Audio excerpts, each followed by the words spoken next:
आयपीएमसी मध्ये अनेक ठिकाणी हुक्का पार्लर पब सुरू आहेत, जे कोणाच्याही दबावात न येता रात्रंदिवस सुरू असतात। विशेष म्हणजे या ठिकाणी जाणारे ग्राहक हे 90% तरुण तरुणी असतात, ज्यांचे आयुष्य आत्ताच सुरू झाले आहे। 18 वर्षाखालील मुलामुलींना परवानगी नसताना देखील हुक्का पार्लरच्या पबच्या आहारी जात आहेत।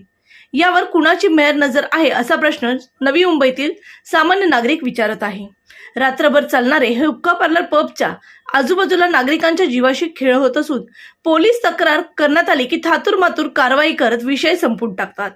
याबाबत अनेक तक्रारी, अर्ज, अधिवेशनात तक्रारींचे पाढे वाचले जातात, मात्र यावर कोणताही परिणाम होताना दिसत नाही।